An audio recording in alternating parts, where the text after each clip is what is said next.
Hi, everybody. Welcome into a Wednesday Maize and Blue Reviews. Good afternoon, Michigan football, joined as always by former Wolverine Jim Scarcelli. Scar, good to see you. What's going on? Hey, life is good, man. We got a beautiful day. We got blue skies. We got Michigan Wolverine blue skies out there today. It's a beautiful day. But it's also a great day to listen to Big D and Scar bring some wisdom to the game. Yeah, well, not everyone listens, live, even though we are here live weekdays at 1 o'clock. Not everybody is here at 1. The advantage of being here at 1 is who doesn't like, a live broadcast? It's right to the second of what's going on. In addition, which I would think would be a nice thing, is that you can ask a question to the former coach and Michigan football player. You can make a point to Jim Scarcelli, and you can get involved that way. I don't know who else is doing that, so you have that chance to leave your comment, and we'll read your instant feedback on the air as it's happening. That keeps you involved. That keeps it timely. That's the way it goes. You might think, well, what are these guys going to talk about on a Wednesday in the middle of April? Well, Michigan football. We're going to look at the Scar's got some video loaded up, the Scar of the telestrator. We'll look at some of the tight ends that played back on April the 1st in the spring game. I've got some streaks to go over for Michigan football. We'll tell you why that is top of mind today, thinking about something that's going on in sports. But we'll start in the spring game with a video, Scar, with the Michigan offensive line, which for the last 2 years has been voted in college football as the best in all of the land, getting the Sharon Joe Moore Award for 2 years in a row, the first school to accomplish that. That's a nice feather in the cap, in addition to doing all the other things that they've done on the field. That's a nice one, recognizing a unit like that. And I don't know if there's a little spoiler or not, and things look good in the future as well. Yeah. We've got good depth, and we're going to look at this film. Do you have me up, Al Denny? Can you see it? No, I have to snap my fingers. Okay. There it is. I'll tell you, I took a real close look at all off. We're just going to focus on offensive line and tight ends today, and I took a real good look. And there's a lot of good things. There's a lot, like we keep talking about. There's a lot of depth, but you got to always remember we're going against a good defensive players, and there's going to be serious competition. I'll give my thoughts when we're all done. How I think it's going to play out at the end. Just guessing. It'll be just a guess. But let's look at the first play here. This is 51 is Crippen. I think the kid has really gotten better. He was a highly recruited kid. And the young freshman, Herring in there, he got a lot of work, 56. And we're going to just take a look at some guys here. So this is the first play, blocking Isaiah, what's his name? Number 5 again, Josiah Stewart. Yeah. Right? Yeah. Danny? Yeah, Josiah Stewart. Yeah. Josiah Stewart. Anyway, everybody seemed to have a lot of trouble with him. And I don't want to keep pointing out guys that I think maybe are struggling. We're going to try to focus. I think we see 79 and had a rough day at times. But anyway, there's some good things with pass pro with 51. 53 moves his feet. Jones moves his feet. It's a common thread. I really think Crippen has improved, and he's going to be in the mix with this kid that come from Stanford. So we don't have any film on him. We went by what we looked at. But here's the thing I'm really seeing is our tight ends look bigger and thicker. Klein looks bigger, 17, 88. Hibner looks bigger and thicker. So let's take a look. Here we're running power. And the running back cuts it back. But I just like the size and the thickness and the toughness of our tight ends. It looks like we have 4 that I think can really step up in there and block. Because, Denny, like when we're in this formation here, when we have a tight end to our right, tight end to our left, really that's what you want. You don't want to have, like we had last year, Honigberg over here where they know that he's not a pass threat. And then maybe Loveland up here where he's the receiver threat. You want to be able to have both of these guys you want to be able to run the ball to both of them, and you want to be able to throw the ball to both of them. That makes you more difficult to defend. So anyway, some good movement here. I like Jones's feet at the top, but I like our tight ends. They look like they got thicker. Here's 88, block and catch. Here's another guy that we want to be able to see. Can he block? Here's Hibner down here. He was just a young kid. Now they're going to be counting on him more. He's a kid that could be like a Scooney. Him and Klein could fill that role. So this is good to see that they're throwing the ball to 88. And obviously they can run the ball to him. So he looks bigger and he looks thicker. So I like that. Let's get into the next play here.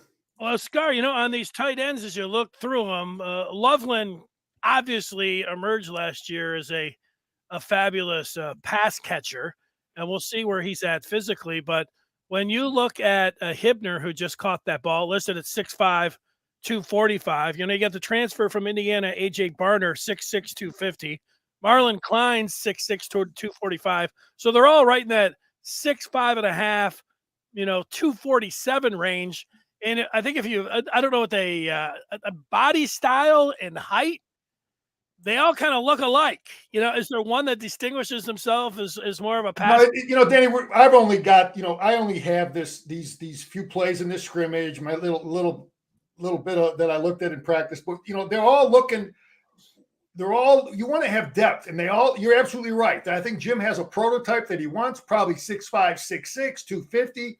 He wants guys that can come down, block a 5 technique, athletic enough, they can throw the ball out here to you, be a problem for a safety, run a safety over. So I think they have a prototype of what they like. I kind of like this here. Gentry is a young kid, and here's Klein, looking at some staying connected on this double team, a little bit of movement. I'm not going to focus on the fact that they made the play from the backside. I'm looking at movement here, Danny. I like to see this double team move guys. Yeah. Okay, that's the foundation of our offense. We got Klein looking more physical and Gentry looking like he's a kid that can be somebody in the future. Again, I'm not going to look at the fact that the play was caught from the backside, but Gentry showed some signs that he's a kid in the future can be a good player for us. Yeah, and it might be. I like that prototype thing, whether it's 17 or 88 or 89 Barner or even 18 Loveland. Not a lot. Danny, you're gonna see the first couple plays they throw it to 4 different tight ends, which is great. Well, so here's nice pass protection. Now here's Klein. So they remove step Klein out, and they're going to try to throw the ball to him. Now JJ has a bad pass here, but obviously he's open. But he's a kid that they're not going to throw it to him, if they don't think he can do those things. That's not Honigford out there that we didn't throw the ball to. So 88, we threw the ball to. 17, he can block, and we can throw the ball to him. And there's some nice protection in here. Again, this is Crippen, and this is Jones. So, again, looking at the protection, Gentry looking, that group was together on that first series. But he didn't catch the ball, but that's an attempt to 17. So we threw to 88. We want the scouting report to show that Michigan's tight ends, they can all block, and you got to defend all of them from a pass standpoint. So here's this. Now this is the blue team. Nice pass pro. Here's 18 and 89. Why do I have them circled? I think because I'm seeing some blocking in here. Or no, they're lined up together. So here we are throwing the ball to a receiver, but 18 and 89 are in the game. I really like Barner, the kid, the transfer. Yeah. But they're both in the game here. And Barner's 89 and 18, of course, is Loveland. Yeah, Denny, I don't see a big difference between all those guys right now. I mean, I see, I want to see Loveland block, and he did some things in here. This gets back to what I'm talking about, because when you scout people, we want to be able to run the ball to the left to 18 and run the ball to the right to 89, wherever the hell they're lined up. I want to be left-handed. We don't want to be 89-handed. We don't want to be 18-handed. We don't want to be left-handed. We don't want to be right-handed. We want the defense to just scratch their head and say, oh, hell, where are they going to run the ball? because we don't know, because all these guys can block and all these guys can catch. So a little run in there. Are we getting some movement in there?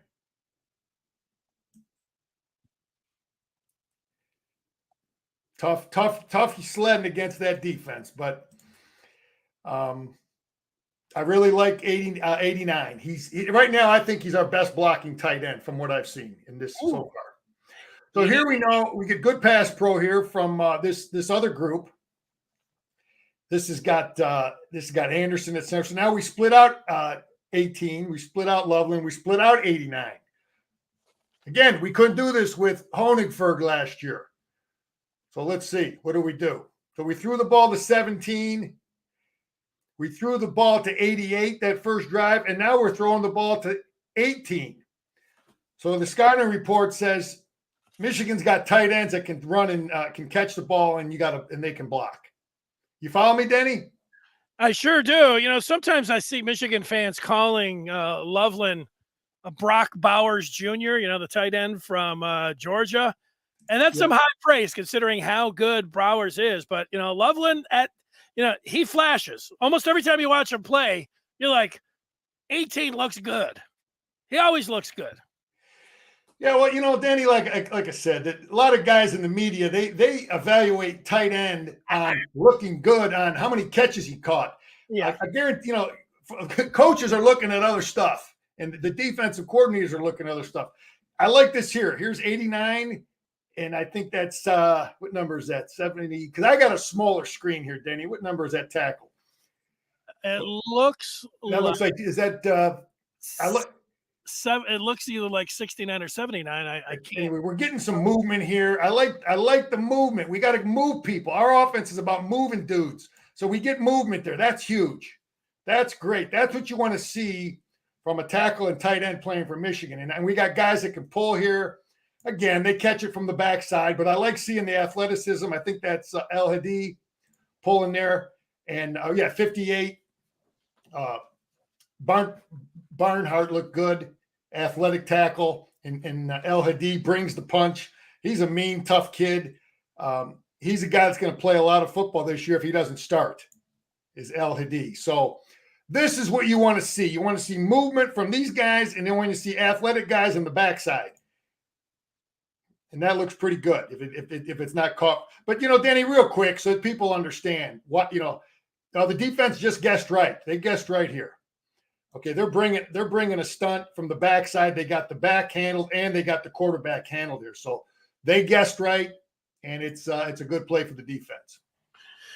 Yeah, it was pointed out a few times in the broadcasts as well. And Percy was 79. He was out there in Barnard 89 on that right side of the line, but they were not blocking. Either team didn't look like they were blocking the backside of the Michigan defense. And maybe Michigan's just really good on the backside of coming down the line and making a play or whatever else, or Michigan's not very good at blocking. Well, Danny, what we do to keep that backside end honest is we pull it. We'll have JJ pull the ball, and I'll show you some other plays. If again, they guessed right that time because they brought the safety, but the one Jenkins, I don't know who made the play earlier, the first drive, the quarterback could have pulled it out. That's how you keep people honest there.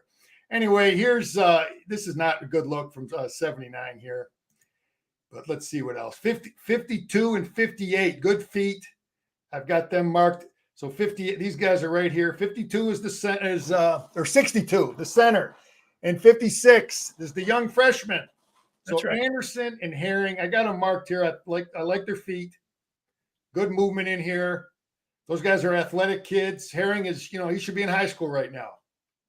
And Anderson shows athleticism at the center position, but this is not good on our tackle there. Getting beat.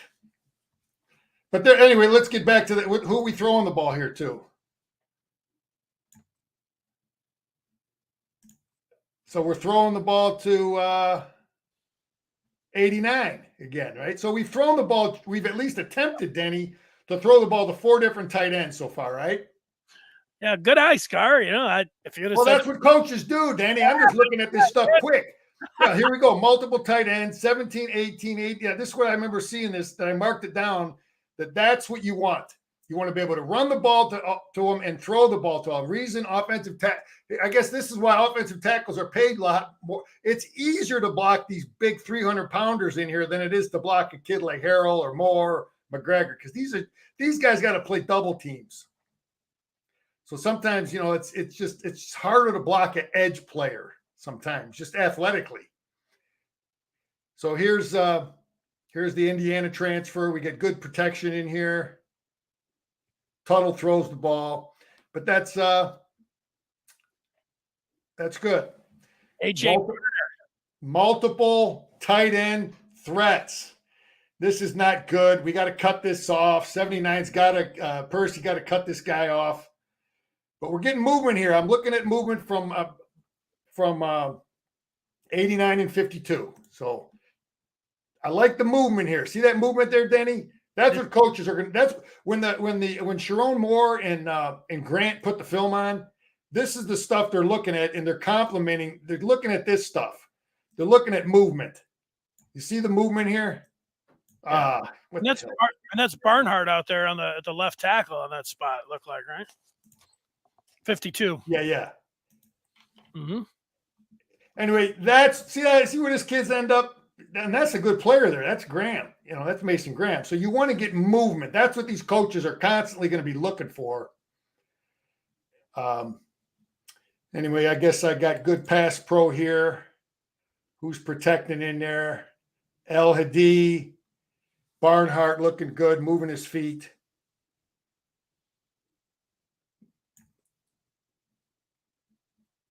Yeah, nice pocket. Yeah, nice pocket. So, the young freshman in there, Herring, you can see why he was a recruited kid. He's got good athletic ability. And he's again, I'm seeing some movement here. This is 89 and 79. They run the play away from it, but that defensive tackle doesn't know that. Denny, if I'm coaching these two players, he doesn't know that it's the play running over here. I'm looking at this double team, and I want to see movement. Knock him off the ball. And that's pretty good. 89 looks like he can get out there, and he looks like he uses a good base to, get a little bit of. Yeah, he's got good technique. And I heard the kid talk, and he talked about taking pride in being a great blocker. That's good to hear. You ain't playing tight end for Jim Harbaugh if you don't block as a tight end. So that's just good. I like that nastiness. That's good movement there. Yeah. Good point. Sometimes you got to be nasty, and you also get out there and get some sugar and get some love. That's right. Tight ends like to have the ball thrown to them a little bit, but I guess here's good pass protection again. Let's take a look at some of these players. I like El Hadi. He's a good pass protector, and he's a mean, tough kid when he pulls. I can see why Jim likes him. Anderson, the center. Herring, the young kid in there, getting it done. Percy, a little better job this time. Anyway, those coaches are looking at every play. They're analyzing it. They're analyzing technique, footwork. We'll talk about quarterbacks another time. Again, I'm seeing 89 here again. I saw a nice block. He cuts it. He blocks it. He catches a slanting edge player, and he picks him up. It's hard to see, Denny. But he picks him up on the slant, and we're able to run that football in there because he did a good job picking up that slanting edge player. So 89 will block. Love it. 58 will punch. I'm watching El Hadi pull here. Kid out of Sterling Heights. This kid is a mean, tough puller. I mean, you see the punch there? Again, I'm not looking at the final play is not very good, but you're looking at your linemen and you're looking at nastiness and you're looking at athletic ability. We got guards that can pull. All right, what do we got here? We got some this other group in here. I guess I like the way they were pass protecting. Again, that's Anderson. He's going to compete at center. Yeah, I like him. The young freshman in there. And here's Barnhart and Barner staying in and blocking and showing good technique. Got to be able to pass block. Got to be able to run block. If you play for Jim Harbaugh and Sharon Moore. So here's a nice combo block. I got my 58 and 52. We must have had some movement in here. I got it marked off. It's a run play, and they're picking up the slanting, the moving defense, and they do this stuff in their sleep, and the repetitions they get at blocking and the zone play like that. Anyway, that's 58 and 52. Barnhart and El Hadi. And El Hadi getting that. And El Hadi just gets enough of them. You see how he gets just enough of this linebacker? He doesn't clip him, doesn't hold him. You see that? Yeah, he's athletic. Michigan's got 3 NFL guards. Oh, yeah. I mean, you got Keegan and Zinter, but, El Hadi is going to be, and with the injury problem that Keegan's had, El Hadi's going to play. He's going to play a lot. He's right there. He looks bigger and better. He's improved. He's athletic. I can see it. Here's again 58 and 52, some movement. Hibner, ability and desire to block. Here's 88. Just enough that they'll put him out there, and he does a good job. I like the effort. And I like the athletic ability. I like the size. But Danny, you talk about what we do on these smashing these defensive ends that want to come off. This is our answer, but they defended it this time. I'll show you. I'll try to find a play where our quarterback would have pulled it out and make them pay for bringing that backside pressure. 51 will compete. He's getting better. Crippen in there is still a young kid. He's got to compete with the transfer, but he's gotten better. He moves his feet. He looks a lot bigger and stronger. So he's a kid that will compete at that position.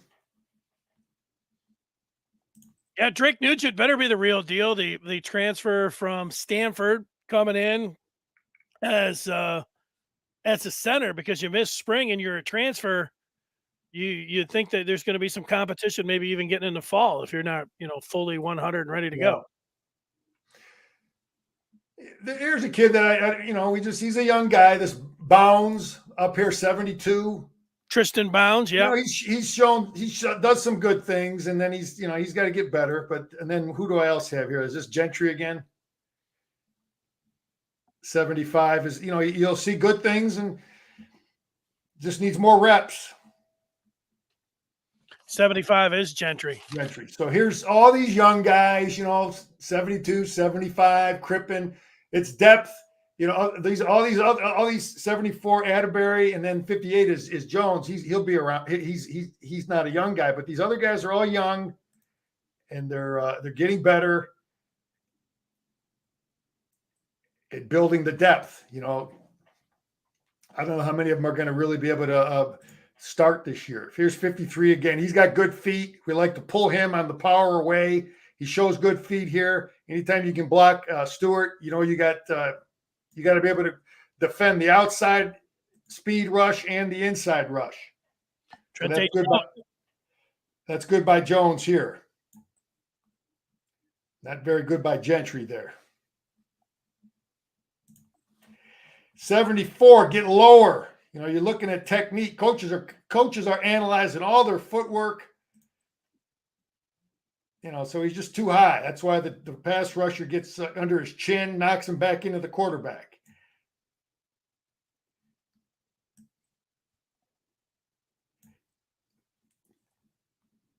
But a little better job by Gentry that time. You stand up too high, these guys will knock you back into the quarterback. 17 and 88, tight end that can and will block.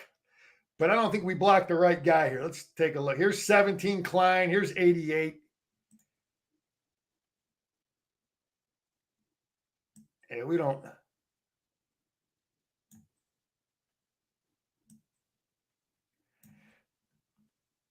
Yeah, well, here, see, Danny, let me just show you how we coach this. I think Klein's not blocking the right guy. All right, so these guys are all blocking down. All right. And anything that slant, this is how you kind of block. You stay on track, we call it. Stay on track. Anything that comes into your track, you block. Your gap, your track. Coaches have different terminology, and so Klein should be just blocking whatever shows up in this C gap. And he's blocking down, and now they're running a stunt. This kid's coming along here, but he doesn't feel it in time. I think thinks he's going to go right to the linebacker, but they're running that stunt, and now here comes this kid underneath. You see the defensive lineman? Yeah. Yeah, I think Klein is supposed to feel this. His eyes should be down in here. You know, his eyes should be right down here looking inside and feel this slant, this stunt that they're running there and pick him up. But yeah, we're not blocking him. And the answer is, having your quarterback boot out. There's answers for that slanting defense like that. You got time for a question? Yeah, go ahead. So Michigan does a lot of polling. There's teams that, and we see it in the NFL, the zone blocking teams like San Francisco, they're having a lot of success. A lot of people are following what they're doing. Zone blocking compared to what Michigan's doing, the pluses and minuses. We do both, Danny. We will run inside, outside zone, and we run the power scheme stuff. So we do both. Okay. Nice. Defenses have to defend both of those schemes when they play Michigan. And, Jim's foundation as a coach was like the power play was really, Stanford, here's pass pro. But I guess the answer to your question, now here's good pass. We pick up this is Bounds again. He picks up this. You see, we make them pay at the top. You make them pay. They want to take an inside go. You got to pick him up, and then your quarterback's got to get outside and make them pay. But this is a good job by Bounds. This is good pass protection by this group here. And we get outside the defense, and now we can throw a touchdown. But, Danny, to answer your question, yeah, we want to be really good at both of those plays. You play in the Big Ten, you're going to see both of those schemes. So it's good. It helps your defense when you're good at when your offense is good at running it. So here's 58. Moving piles or 56. The young kid, Herring. I got him marked out. This is the young kid. And then again, I'll talk about running backs later, but he's, that kid, we hit the jackpot with both those kids. Let me see Herring here. I had him marked. It's pretty surprising that Herring should be in high school, and he's come in and he played so much in the spring game. And not only did he not look out of place, he looked like you could see the athleticism with him out there. He stood out in the spring. You see him moving dudes here, Denny? I mean, the pile's moving. Look at him. He's moving guys, man. That's what Coach, I guarantee you, Coach Moore, and on the film session, he's fired up when he sees that. I'm fired up. Yeah, stuff. So here he is, Herring. Recruiting and everything else, Scar. Last year, Michigan hit the jackpot with Mason Graham and Kenneth Grant. Those guys played like 5 stars. And, go ahead and put the actual 5 stars who played like a 5-star as well, Will Johnson. And then Amir Herring, the way he looks like he was underrated. Yeah, there it is. I got him marked. 2 guys that we hit the jackpot on, Herring here. And then we'll talk about the other running back there. Hall. Yeah. You heard Coach Hart talk about him. He already said he thinks he's a special kid.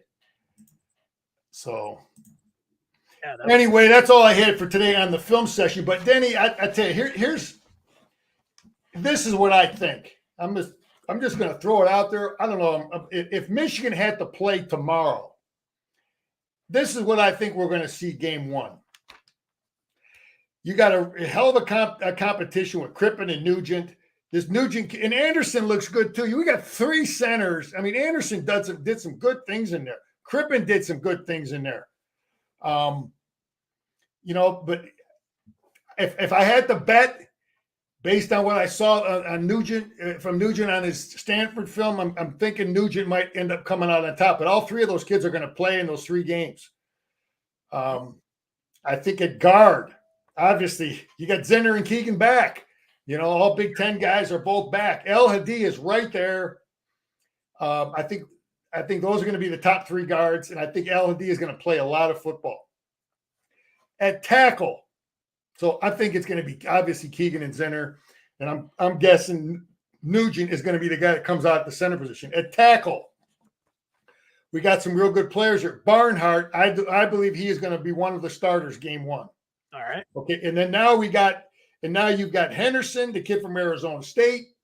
He had a great career there. We got Big Hinton from Stanford, started a lot of games over there at Stanford. You got Jones, played a lot for Michigan, and you got Gentry there of the top guys on my list. I'm guessing Henderson and Barnhart are going to start game 1. That's Scar's pick. Tight end position. I like Barner as a blocker and receiver. Loveland is going to be a better blocker this year. Klein, Hibner, and we didn't see Bredesen. I don't know, maybe he's hurt. But I think you're going to see all 5 of those guys are going to play a lot of football. My guess, when push comes to shove in the big games, when we go into East Lansing and we want to run our power play, we're going to have Barner in the game. But what I saw as a blocker right now, I'd like to think that all of them are threats, and I think they're all going to play a lot, all 5 of those tight ends. So that's Scar's kind of envisioning. Even I'm just picking on guys that didn't play, how it's going to stack up. But either way, there's some real good players there at the offensive line and tight end position. And I really think, real quick here, I really think Ben Herbertson did a great job with these young tight ends because Klein is bigger, Hibner is bigger and stronger, and that's how you win championships.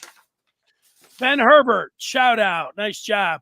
You did a great job, Scar. I wanted to say that. That was nice. Walking through that, I got more of an appreciation for the Michigan tight ends and looking at some of those guys on the offensive line as well. Here's Richard thinking he liked the session as well. Count 22 has a specific question for you. He's taking you to the Ohio State game. 6 sacks, over and under on Ohio State. I haven't looked at that kid. I don't know how athletic he is. When's their spring game? He's talking about for the spring game or for when Michigan plays them? He was talking about when Michigan's playing. I'm asking, maybe we'll get a glimpse of him in the spring. I don't know. I got to see how athletic he is. And Ohio State makes it tough to get to that quarterback. They take a deep drop. They're shotgun all the time, and they take a deep drop. Hard to get to them. Hopefully we'll see a drop. You got to believe we're going to see a drop at the quarterback position for the Buckeyes. So hopefully they have problems there, and that would be a great thing. But yeah, you got the Buckeyes going this weekend. Our three biggest games are going this weekend: the Buckeyes, the Spartans, and the Nittany Lions. So we got to, we'll take a peek at all of them and look at their quarterbacks, look at their, look what they got. Penn State's got a lot of running backs. But yeah, we're definitely going to take a good look at the Ohio State quarterbacks. And Michigan State, they're not set. Old Mel's saying he's not set on his quarterback, but we'll see. Yeah. Here's Victor talking about Tristan Bounds. Seems like he can add some weight to his 6'8" frame. Talking about adding strength in his upper half. He could be really good. Yeah, I mean, he's a young guy. You saw a little bit of that. At 6'8", it's tough to get down in a stance if you're really good with your hands. And obviously he's got a nice reach.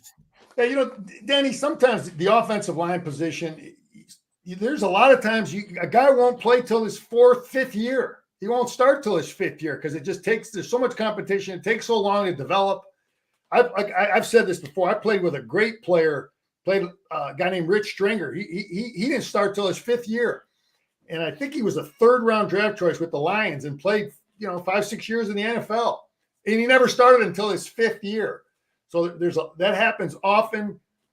And a lot of these young guys that we're seeing, a kid like Bounds, he might be one of those guys. The length is a problem sometimes with run blocking It helps you with pass pro if you got the long. Yeah, some account likes Gentry. Yeah, Gentry is a good-looking kid. He just needs reps. He needs work. All right, Scar, I've got some more for you. First, I want to tell everyone that when it comes down to recruiting, you saw Michigan was able to get Andrew Sprague. You would have known about that weeks ago. And to get up to speed on everything that's going on in the portal with basketball, recruiting as it unfolds, and then anything going on with the teams as well. Join up the Maize and Blue Review today. You go to michigan.rivals.com. That's what it says on the screen. That's what it says on the crawl. Get that done. What's going on? You know, I always say 99% of the time, we're talking about, I should say 98% of the time, we're talking about Michigan. 1% of the time, we're talking about some other sports. 1% of the time, talking about something else that's going on in the world. This kind of puts a little bit of both of those out there. In baseball, we have a team out of the gates that has won 11 in a row. The Tampa Bay Rays, Scar, how about that? 11-game winning streak to start the season. Rays win. Here's the local TV broadcast out there. They had a picture of a stingray with a big smile. He's in a great mood because the Rays have won again. They're taking on the Red Sox tonight. The Tigers are up in Toronto taking on the Blue Jays. But with the Rays win streak to start the season, I just thought about some Michigan football streaks. And the first one, it's beginning to be a streak, but Michigan beating Ohio State 2 times in a row, going for 3 this year. Same thing with winning the Big Ten, going for 3 Big Ten championships in a row, and also going to the college football playoff 3 years in a row. Those would be nice streaks, but when you look at Michigan, here's 2 streaks that I don't know if people are right up on. You go back to Michigan losing against Michigan State 2 years ago up in East Lansing. They won the rest of their 5 games, and then they won 13 last year, including the Big Ten title game against Purdue. So Michigan has an 18-game Big Ten only winning streak. That's a pretty nice streak when you're talking about winning 18 games in the conference, Car. It's outstanding. There's so many things that go into that. Is having the depth. You lose quorum, and you can still find a way to win against a tough Illinois team. But yeah, that's about depth. That's about guys that can go on the road. You go on the road in the Big Ten, man. It's tough to win, and you got to have defense. You go on the road, you got to have defense. Defense travels, and that's what I think. That's the big, the biggest thing that has really propelled our program is deep. Let me just say this, Denny. Yeah, I think that is a great thing. It talks about depth, probably more than anything, and then the ability to go on the road. But another thing Jim talked about, I don't know if it blends into this, but he talked about that best version of us, the best version of us. And I talked last week about what I think he meant by that. But another thing I think is he's finally settled on his scheme. I don't think you're going to ever see Jim Harbaugh. I think we are what we are now. Offensively, our scheme is set, and it's just a matter of perfecting with a few little tweaks. I think defensively, he's going to, when he leaves Michigan, it's going to be whatever happened, but it's going to stay with the scheme that we're running. So I think the scheme, he's got the players now, he's got the coaches, but he's finalized when people play Michigan in the Big Ten, they know what the heck they're getting. And I don't think it's going to change. That's another thing about his version. There ain't no more guesswork, and working on new stuff. No, we are what we are.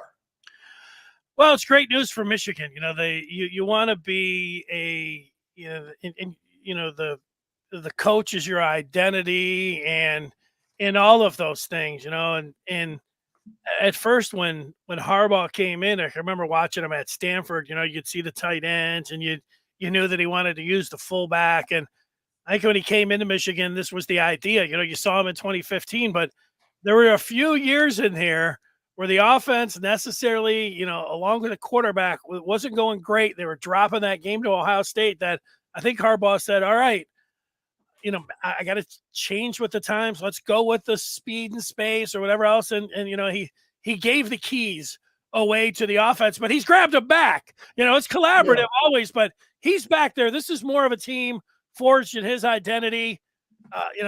We always wondered how Michigan was going to, if they were ever going to, be able to turn the tables on Ohio State. And Jim Harbaugh, he did it with toughness and line play, which, we didn't talk about that being the way that it was going to, with a running game. 3 years ago, it was about Michigan's got to get talent and they've got to outdo them at the quarterback position. That wasn't the case, and how they turned the table. Now they've got a nice quarterback now, and the future looks good there as well. But they did it by running the football and out-toughing Ohio State on both sides of the ball. Nice job there by Jim Harbaugh. I saw a story today by Bruce Feldman saying that, this is Michigan's best chance to win it all, this window, and where Harbaugh has the team. Yeah, but Denny, what I think is he's taken some of the shotgun stuff. He was always under center pretty much with Stanford, and now, but we have the physicality, the tight ends blended in with the spread stuff, and conceptually, it's all still there. We don't do it with a fullback though.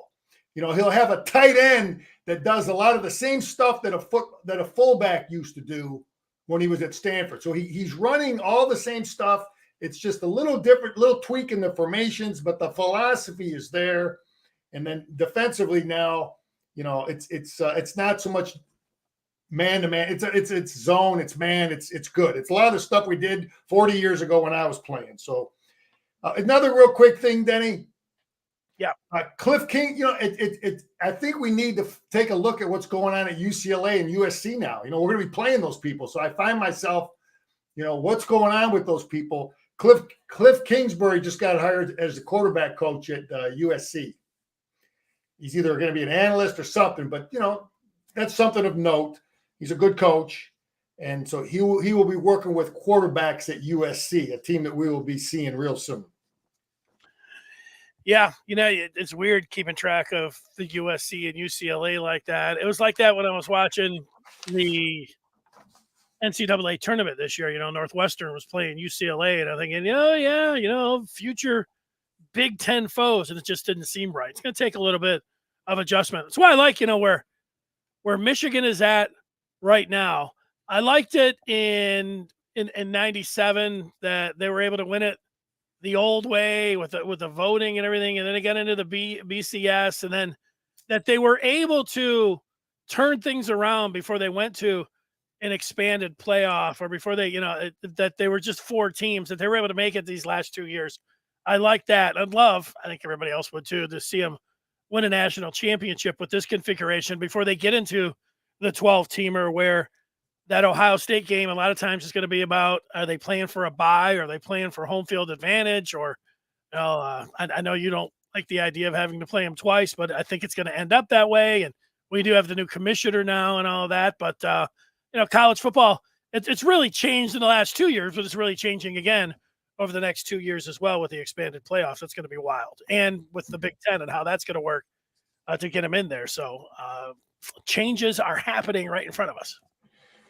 Yeah, you want to win a Big Ten championship, we got to keep recruiting great players, and I think we're doing that, and doing a great job in the weight room, and just keep getting better, keep getting guys like Jaden Davis, and you got to keep recruiting the big timers. All right, Scar. Richard, who I know likes that Tampa Bay Rays stuff, he even mentioned that. It came. I was thinking of him as I watched them win the game yesterday. That's why I put that in there. And he's looking for a 15-0 Michigan season. Scott, asking you a question. Who do you like better, A.J. Barner or Colston Loveland? Yeah, Denny, you had a list up there and you had them ranked. You have to, when you play tight end for Michigan, and I've covered this, I'm going to keep talking about it. So you got I don't agree with none of that. Okay, because tight end won what? Because he caught some passes. Then I've coached the tight end position. It's just like you have to be able to do both. So the coaches are going to look at Loveland every single down. He's how's he blocking? How's he catching? What does he do on the bubble screen? Can we throw the ball to him here? And so when you say, okay, this guy's better, who's more of a problem for the defense? who allows us to run our stuff? You know, to tell you the truth, as it plays out, I think we're going to see two really good ones. That's what I think we're going to have this year with Barner and Love. I think we're going to have two really good ones, catchers, blockers, and we're going to have two guys right behind them with Klein and Hibner, who are going to be right behind them, real close, third and fourth. So that's just my quick observation of those four guys playing. But you know, we cannot be a 89-handed team, and 88 or 18 is just catching passes. Okay, that ain't no good. That's easy to defend, Danny. You're a basketball guy. If you can't drive left, it's easy to defend. If you can't shoot the three, it's easy to defend, right? So it's the same thing with tight ends. You want the guy that can do everything. So I will make that decision and give a better analysis of it as we go through these games. And I see Loveland coming down, kicking butt on these defensive tackles and cracking some of these linebackers. Then he's number one in my book. But I got to see that.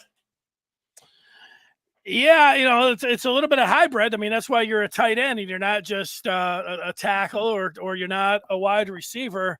You know, Loveland's one of these guys, like, you know, you'd like everybody to be Gronk, you know, that can go out there, catch everything over the middle. Plus you could blast everybody.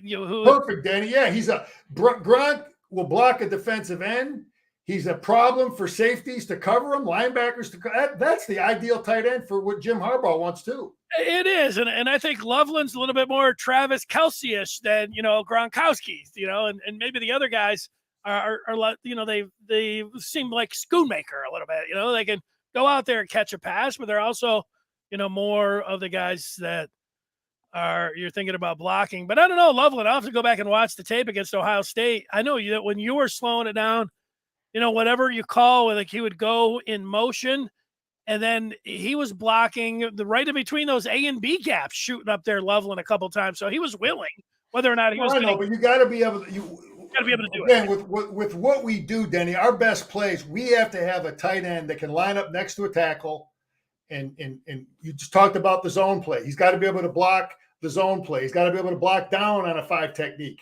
You know, he's got to be able to do those things. So listen.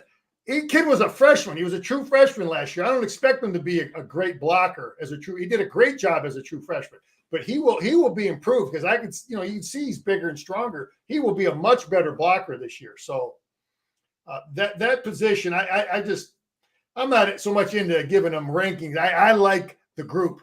I look at it from a coach's standpoint. There's 4 or 5 guys. There's 5 guys in there that can play, and I guarantee you that's how Grant and Coach Harbaugh feels about his tight end group. Grant Newsome, the Michigan tight end coach. You know, Scar, you've done a wonderful job. I think you fired everybody up. We've learned a little bit.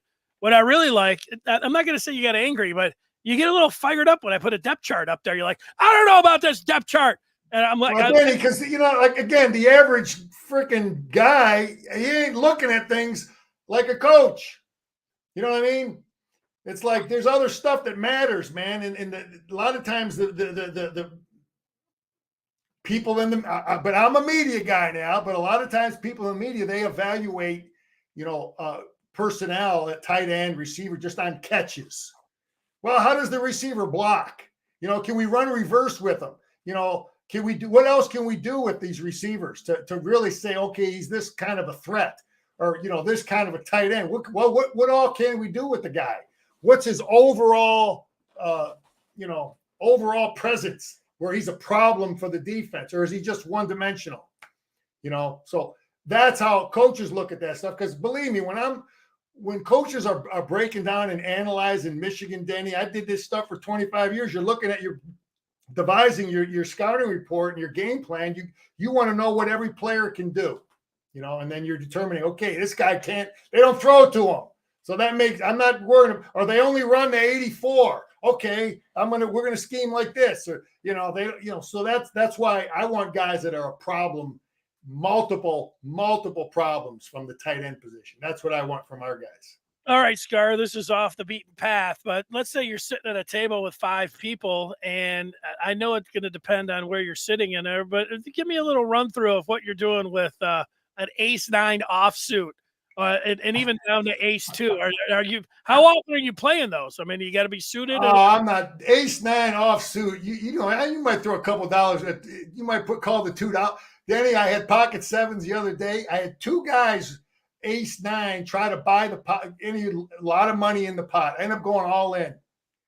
We had 4 guys go all in. I got pocket 7s. 2 guys got ace-9. The other guys got king-queen, and the flop is a pair of 8s and a 4, and it just was my 7s held up, Danny. My 7s held up against 2 guys that tried to ace-9, and the other guy had king-queen. So it was a big pot. Pocket 7s held up.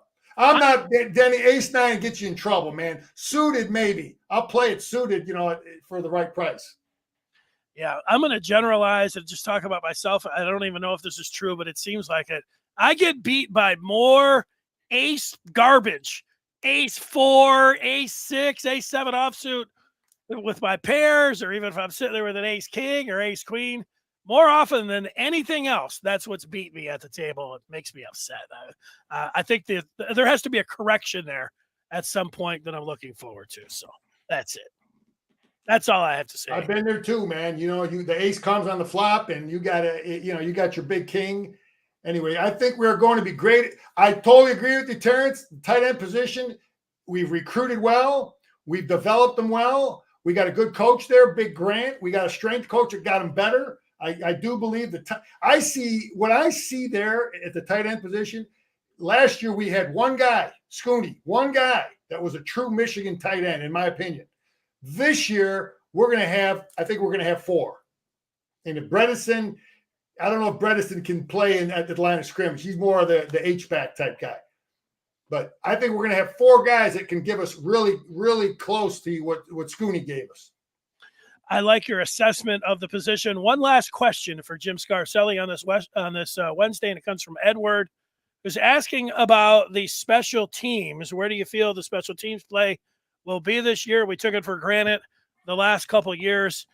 I would have to guess right now that Tommy Doman is going to be your punter, number 19, and then we will see when it comes down to place kicking. Adam Samaha is in high school right now, but a highly regarded left-footed kicker coming in, and they do have a preferred walk-on in CJM, Cardell Jones McNally, and they'll fight it out. And it could be one of the we go back to those non-conference games. We go back to last year.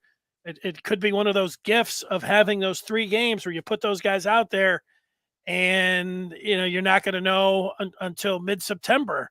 Really who's going to be that number 1 guy. So, Denny, when I look at special teams, you ask me as a guy who coached, I think our punt protection team has been really, really good. We've had great long snapping and real good punting.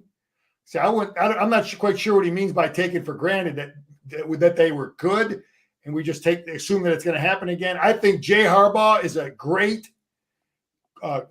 special team coach. So our punt team has been great. Our punt return team has been real good. Henning, and we've had good returns there. So those 2 phases, I think, because we have good coaching, and I think those coaches are allowed to take whoever's on the roster. I think Jim gives the special team coaches, hey, that roster is open. I don't care if he's the starting linebacker. I don't care if he's a starting running back. I think Jay Harbaugh has free reign there, but we've been good on kickoff coverage, kick return. But yeah, the big thing is who's going to, our kicker has been great. Yeah. And again, like you talked about, what are they going to do there? Are they going to go with the young kid? Is he that good? Yeah, we'll have Antoine talking about. That was another guy that he only got a couple snaps in the scrimmage.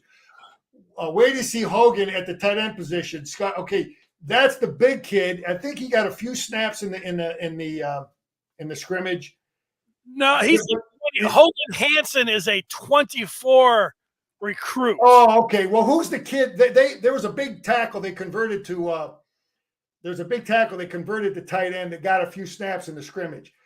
And so I don't know if they're going to use him as a Honingberg type thing. So Hogan is a kid that's we're going to see in the fall then.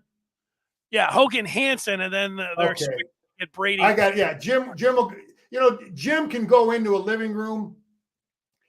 And when you look at the history of Jim Harbaugh with tight ends, the guys that he put in the NFL, he's going to be able to recruit some tight ends because of the history he has with tight ends. And they're asking them to do the same things that they did at Stanford. Our tight ends are doing the same things.